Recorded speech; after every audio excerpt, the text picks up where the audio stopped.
قۆستنەوەی کات بۆ ئەنجامدانی پەرستنەکان بابەتێکی زۆر گرنگە.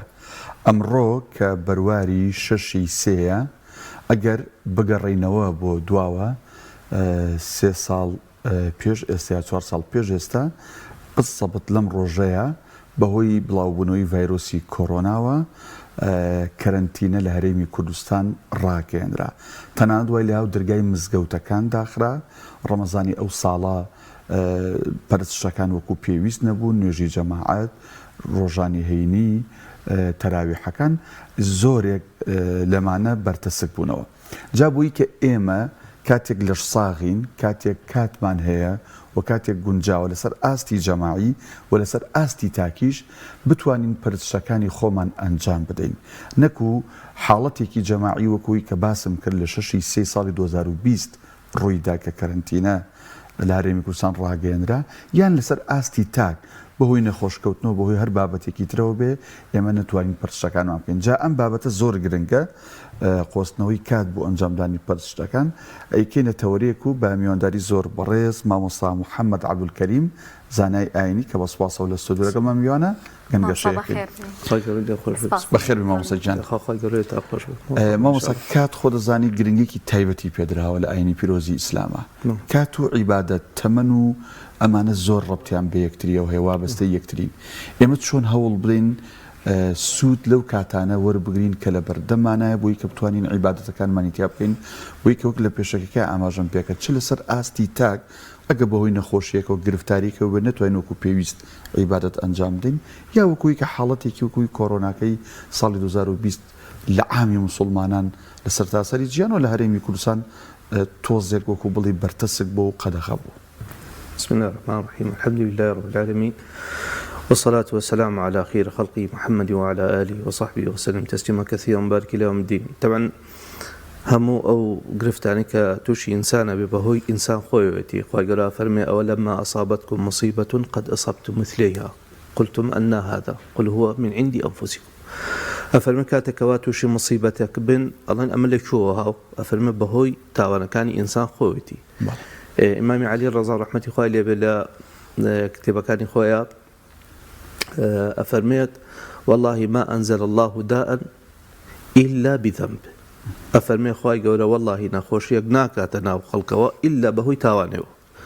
ئەو نەخۆشیە داوەزیوە. واش فەرمێت وما رفع إلا بتوبة. ئەفەرمێت بەرزیش نابێتەوە إلا بە تۆبەی خەڵک نابێت. لەبەرەوە ئەگەر هاتو سەیری ئەو نەخۆشی و ئەو گرفتارە بکەین کە تووشی ئینسان بۆ بەهۆی ئینسانەکان خۆیەتی، حتا ئەکو ئەو کەسانی کەوا فەرمانەکانی خوا پێغەمبەری خوا عەلەیهی سەڵات وەسەلام جێبەجێ نەکەن، ئەگەر سەحابەش بن خوا گەورە تاقی کردوونەتەوە. لە شەڕی ئوحودا 50 کەس لە سەحابەکانی پێغەمبەری خوا عەلەیهی سەڵات وەسەلام فەرمانی پێغەمبەریان شکان ئەو کاریسە گەورەی بەسەر ڕوویە کە حەمزەی مامی پێغەمبەری خوا عەلەیهی سەڵات وەسەلام تیا شەهید بوو و گەورەترین کاریسە بوو بۆ عالەمی ئیسلامی، چونکە بەڕاستی لە دوای ئوحود ئەگەر هاتو سەیری سیرەی پێغەمبەر کە عەلەیهی سەڵات وەسەلام نەکەبات زیاتر ڕووەکاتە پێغەمبەری خوا عەلەیهی سەڵات وەسەلام. زۆرترین هێرشە چێتە سەر مەدینە، ئەحزابی بەسەرایە، خەندەقی بەسەرایە، یعنی بەڕاستی زۆر ناڕەحەتە. جاوە وەکو مەسەلەی کۆرۆناکە ئەوە بابزانی هۆکارەکەی ئەوەیە. جاوە تەنها هەر ئاەت نیە بەڵکو حەدیثی پێغەمبەریش هەیە لەسەر عەلەیهی سەڵات وەسەلام. ئیمامی ابن قودامە مەقدیسی لە کتێبی التەوابینە ئەفەرمێت بەنی ئیسرائیلی قەحتێک تووشی بوو، یعنی بێبارانێکی زۆر تووشی بوو. ئەفەرمێ حەزەتی موسا قەومەکەی حەمیلی کۆبوونەوتیان داوا بکە لە خوای گەورە بەڵکو بارەمان ببارێنێ. ئەویش ئەفەرمێت داوای کرد لە خوای گەورە بەڵام یەک قەترە بارانش نەباری. حەزەتی موسا فەرمی خوای گەورە بۆ ئەو بارانە نابارێنی؟ فەرمی یەک کەسێک لە ناو ئێوەیە 40 ساڵە بێ ئەمری بنەکە، عەزابی ئەوە غەزەبی ئەوە ئێوەشی گرتوێتەوە، یعنی هۆکارەکەی جاری وا هەیە یەک زەلامە هەموو یەک دێتەوە تێگەی. فەرمووی ئەی خوای گیان چی بکەین؟ فەرمووی پێی بڵێ با بڕاتە دەرەوە. حەزەتی موسا فەرمووی ئەی ئەو کەسانی کە هاتوون بۆ ئەم داوای نوێژی بارانە کێتان تایە 40 ساڵە بێ ئەمری خوای گەورەکە با بچێتە دەرەوە؟ ئەڵێ کابرا ئاوە سەیری ئەم لای بزانم کەسی تر هەیە؟ سەیران کەس نییە. ئەفەرمی کابرا سەری داخست سەری خستێ ناو ئەژنۆی خۆیەوتی خوایە من 40 ساڵە بێ ئەمری تۆکەم حەیان نەبردوم، شەرەفە نشکانم لە ناو خەڵکە، ئێستا لە ناو ئەو هەموو خەڵکەیە 70,000 کەس بووم بەڕاستی ئەتوێ حەیان ببەی تۆبەی کرد گەڕایەوە ئەفەرمێ کابرا نەچوە دەرەوە بارانەکە باری حەسەنی موسا فەرمووی پەروەردگار تۆ فەرمووی یەکێکتان تایە بچێتە دەرەوە اینجا باران نەبارێت کەسیش نەچوە دەرەوە باران باری خی گەورە فەرمی ئەی موسا لە بەخاتیەوە عەبدا باران بۆ ئێوەش باران چکە تۆبەی کرد ئەفەرمێ هۆکارەکەی ئەوە بوو ئەو کابرایە زۆر تاوانبار بوو تێگەی هۆکارەکەی ئەوە بوو تاوانبارەکەی ئەم ئینسانە وای لێ کردو کە قەحت ڕووکاتە خەڵکی بەڕاستی خی گەورەش ئەفەرمێ واتقوا فتنة لا تصيبن الذين ظلموا منكم خاصة ئەفەرمێ ئێوە لە فتنەی کەسێ بترسن کە هەمووی بگرێتەوە زاڵمەکان نەگرێتەوە یعنی هۆکارەکەی ئەوەیە کە ئەو کەسە تاوانبارە خەڵکەکەی ترش ئەگرێتەوە تێگەی ئەوە مەسلەی کورۆنا ئەوەیە ئەمما بەنسبەتی کاتەوە کات شتێکی زۆر مهمە بۆ ئینسان هەندێک لە زانایان فەرمێ الوەقت کەالسەیف إن لم تقطعه يقطعك ئەفەرمێ کات وەکو شمشێر وایە ئەگەر هاتو تۆ نەیبڕی ئەو تۆ بیڕی بوو تێگەی بۆ ئیمامی حەسەنی بەسری ڕەحمەتی خوای لێبێ ئەفەرمێ يا ابن آدم إنما أنت مجموعة أيام كلما مضى يوم مضى عمرك ئەفەرمێ ئەی بەنی ئادەم تۆ کۆمەڵە ڕۆژی کاتێکەوە پارچێک لە ڕۆژێک ڕۆی با بزانی ئەوە پارچێک لە ژیانەکەی تۆ ڕۆژتۆ ئەو کاتی ئینسانش خی گەورە کە دایناوە ئەمڕۆکە ئێستا بڵێن حتا ئێوارە ئەم ئێوارە کە بەسەربانە هاو ئەم ڕۆژە ئەپێچرێتەوە مۆری لێدرێ ناکرێتەوە تا ڕۆژی قیامەت قیامەت دەکرێتەوە بزانام تۆ چی کردۆ لەوە حتا بانی بڵێ وەڵا با کاکە با من بابزانام دوێنێ چیم کردووە داویزێکیەوە بەمەوە نەخێت باشە مامۆستا تا چەندێک قۆسنەوەی دەرفاتەکان گرنگە بۆ پەرستش و عیبادەت یعنی هەر ئێمە باسی ساڵاتی بووم لە کەرنتیناکەین کەسانێکمان هەبوو سەر ڕێەوەی کە بۆم لە کەرنتینە بوو مزگەوتەکان داخرابوو لە ماڵەکەی خۆیانە پەرستشیان زۆر بەباشی ئەنجامە یعنی ئەوە ڕێگر نەبوو لەوەی کە عیبادەتەکانیان بکەن یان ئەوە تا ئێمە سەبەرەوە مانگی ڕەمەزانە چین ئەو ماوەی کە هەمانە کە ئەچینە مانگی پیرۆزی ڕەمەزان و تا چەندێک دەرفەتە بۆ مسلمان کە پێخۆسێتەوە والله كاتكان زور مهمة خواهي قرأ فرمي يسألونك عن الأهلة قل هي مواقيت للناس والحج أفرميت برسال اللي كان لباري كاتكانو معنى كانو بيان بلا كومالا كاتكي دياري كراو بريتيلا حج كاتكي دياري كراوي هي همو ژیانی ئینسان بەکاتەوە حتا کو پەرستشەکانیش هەر بەکاتەوە تۆ ئێستا نوێژی نیوڕەوەڕە بیکە ناتوانانی بیکەی ئیلا بێ کاتەکەی خۆی هاتبێ کەسێک کە زەکاتی هەبێ کاتی ساڵەکەی بەسەر نەچوو بێ زەکاتەکەی ناتوانێت بێ کەی ساڵەکەی بەسەر چوو ئەو کاتە زەکاتەکەیە کەسێک ئێوەیسا بێوێت بڕات حەجکە سەحەجی بۆ ناکرێت ئیلا بێ کاتی خۆی بێ لەبەرەوە کاتانە زۆر مهمە ئەو فرسەتی ئەو کاتانش بەدەستی ئینسانەکە خۆیت دەتوانێت وەریگرێ یعنی پیاوچاکان هەبووە ئەفەرمێت کاتەکانی خۆیان زۆر بە توندی گرتووە یەکێک لەوانە ئیمامی ئەحمەدی کوری حەمبەل ئەڵە کۆمەڵە خەڵکێکا پرسیاری لێکرد فەرمووی ئێمە هاتوین هەندێک پرسیارمان هەیە ڕاوەسەرەکەمانە فەرمووی ئەگەر پرسیارەکانتان شەرعی وا بەقووەتە جوابتانمەنەوە باشە ئەگەر هاتوو ناش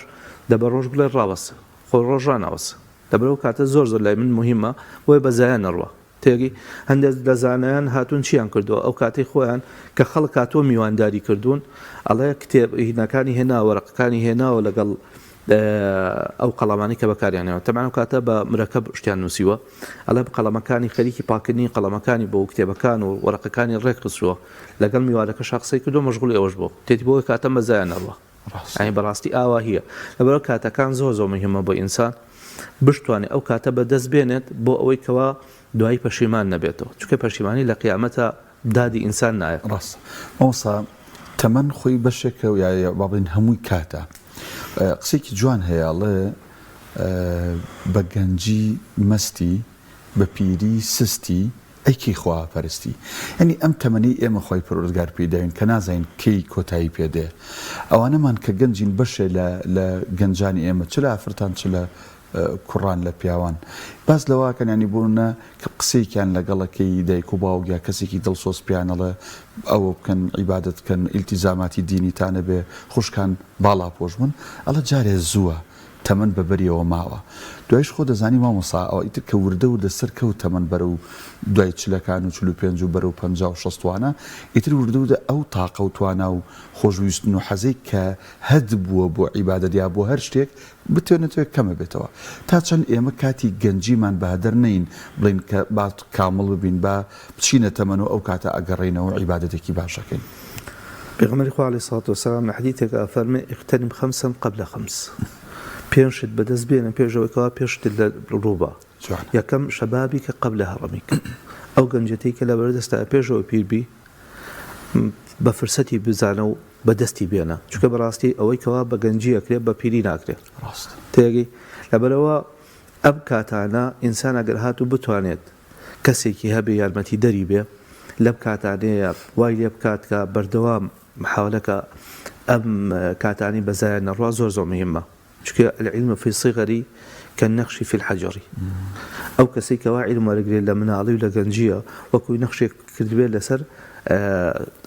بەردێکە بەڵام ئەو کەسێک کەوا عیلم بە گەورەی وەرەگرێت هەروەکو لەسەر بەحرێکا شتێک نووسی بە هیچ بۆ خۆی لە دوای لە بیرەچێتەوە تێگەی لەبەرەوە زۆر مهمە لەم کاتەیە ئەو ئینسانە محاولەکە خۆی پەروەردەکات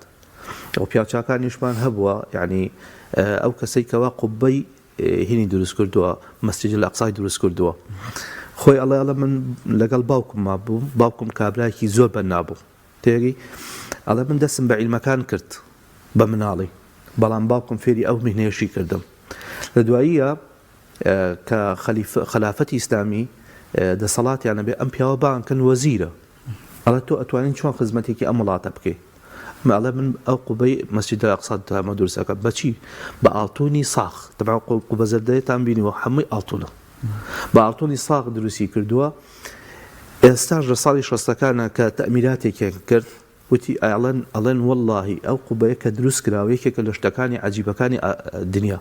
یعنی ئەوەی ئەو کاتە ئەو پیاوە دروست کردووە تابعی بووە ئەم پیاوەکە دروستی کردووە سەر ناوەکەیم لە یاد نییە ئەفەرمێ یەکێک لە عەجایبەکانی دنیا یعنی بەڕاستی ئەوەندە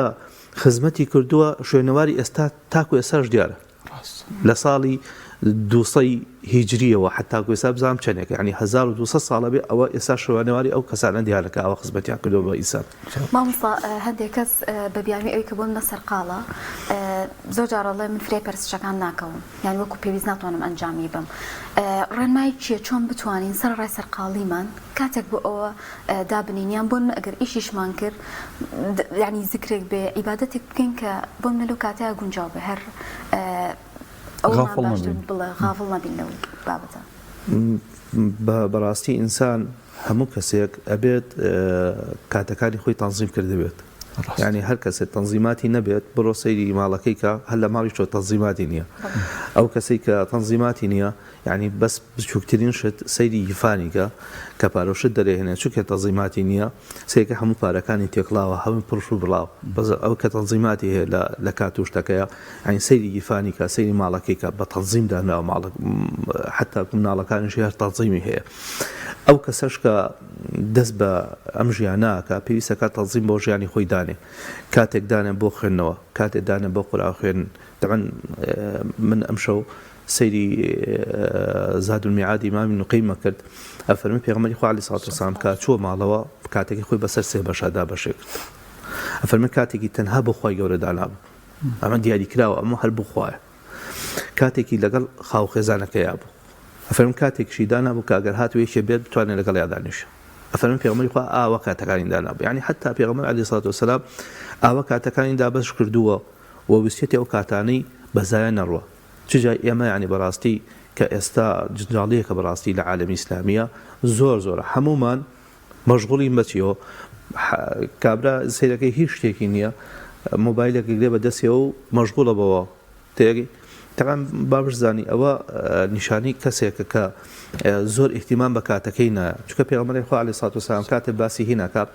باسی منافقەکە فەرمێ تیلکە صلاة المنافق تیلکە صلاة المنافق ئەفەرمێ من نوێژی منافقە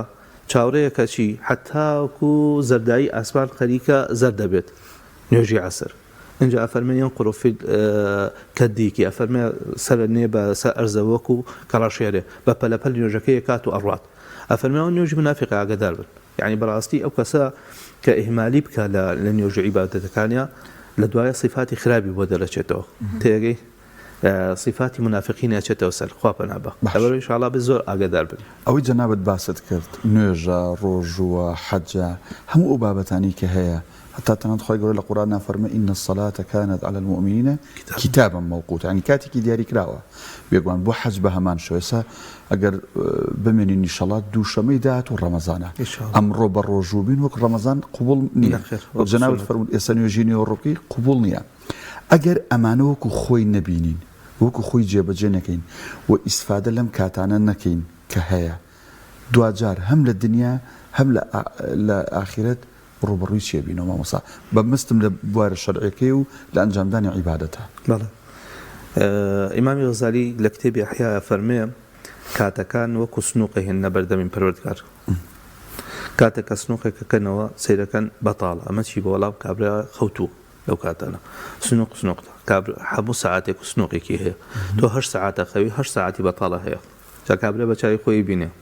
سنووقێکی ترە هێنن سەیرەکەم پڕێکی لە نوت عیبادەتی خوای گەورەی کردەوە نوێژی کردەوە قورئانی خوێندنەوە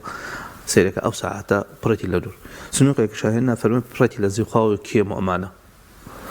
کەی هێنێت ئەتەی کێشە بەسەری خۆی براڕۆ ئەمە چییە وەڵا ئەمە تاوانە سەد شکر بە بەتاڵەکە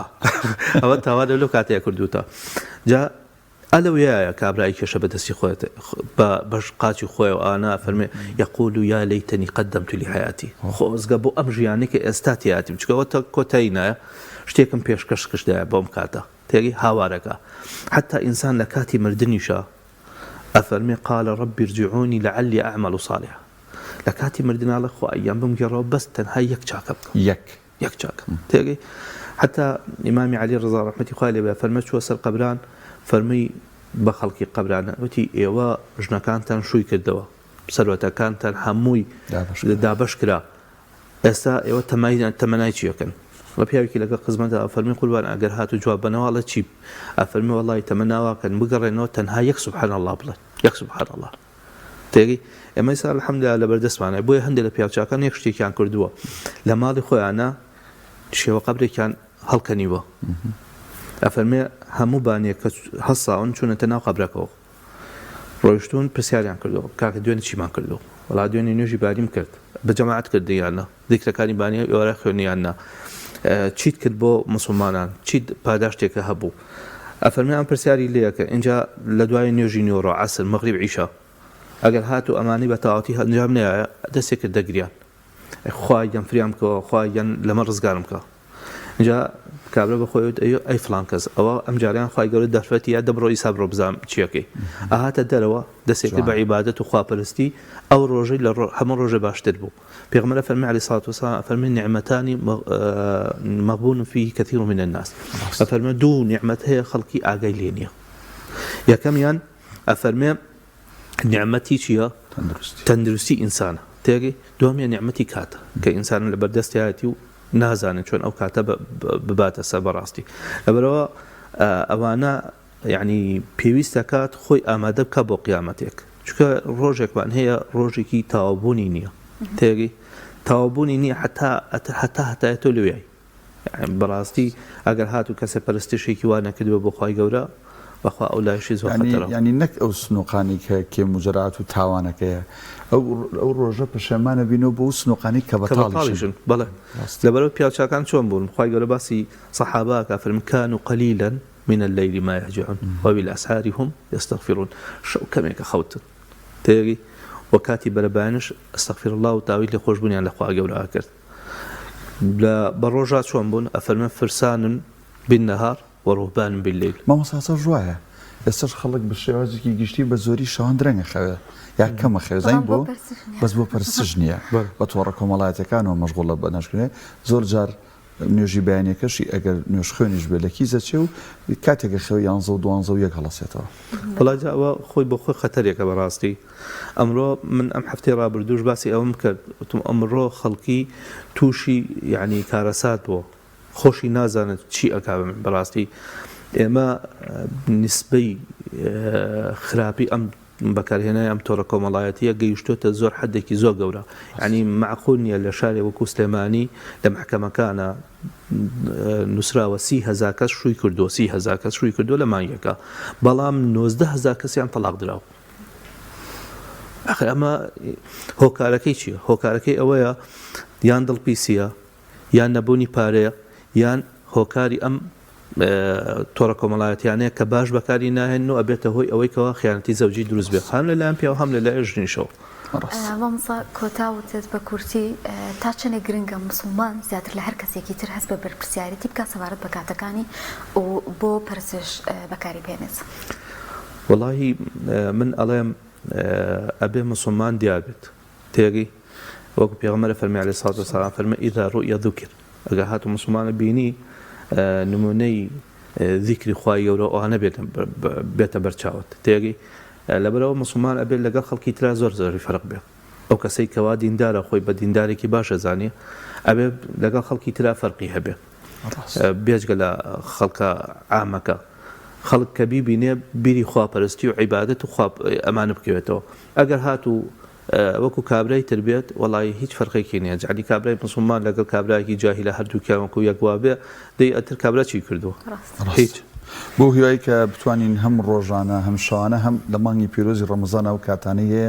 بە باشی عیبادەتی تیا بکەین نەک بەشتی تافیه و هیچ و خەو و کۆمەڵێک بابەتەوە بەسەری بەرین. زۆر سپاس بۆ بەڕێز مامۆستا محەممەد عەبدولکەریم زانایانی کە لەم تەورە لەگەڵ مابووی کاتمانگرتی سوپاس دەکەین. خوا گەورە پاداشی ئێوەش باتە ئینشاءالله خوا گەورە موفقتان کات.